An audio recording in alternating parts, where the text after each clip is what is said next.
दोस्तों, हम 15 फरवरी वाला मुकाबला इंडिया से तो हार गए, लेकिन दो सीनियर ऐसे खिलाड़ियों पे पाकिस्तानी आवाम को बहुत उम्मीद थी।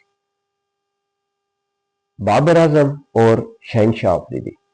दोस्तों, आवाम को उम्मीद थी कि बाबर आजम अपनी क्लास बैटिंग से टीम को संभालेंगे और शहनशाह अफरीदी नई गेंद से भारतीय बैटिंग लाइन को दबाव में ले आएंगे। लेकिन इस अहम मैच में दोनों की कारकर्दगी तवक्कुआत के मुताबिक न रही।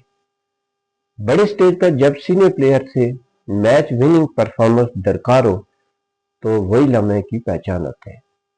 अब सवाल यह है कि क्या बाबर और शाइन को टी20 फॉर्मेट में मजीद मौका मिलना चाहिए या फिर वक्त आ गया है कि नए टैलेंट को आगे लाया जाए। दोस्तों देखें, बाबर आजम पाकिस्तान के सबसे कामयाब बैटर में से एक है।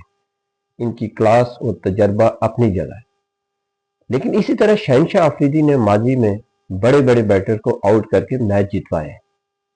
एक या दो खराब मैचेस की बुनियाद पर किसी लेजेंड को फारग करना शायद जल्दबाजी होगी, लेकिन हकीकत यह है कि टी20 फॉर्मेट तेज रफ्तार है। अगर स्ट्राइक रेट और पावर प्ले में विकेटें नहीं मिल रही तो टीम कॉम्बिनेशन में सवाल जरूर उठता है।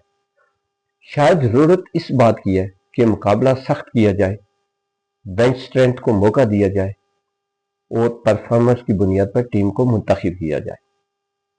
दोस्तों, आप क्या कहते हैं? क्या बाबर और शाइन को टी20 फॉर्मेट जारी रखना चाहिए या अब नए चेहरों को मौका मिलना चाहिए? कमेंट में अपनी राय जरूर दें। वीडियो पसंद आए तो इसे लाइक और हमारे चैनल को सब्सक्राइब जरूर करें।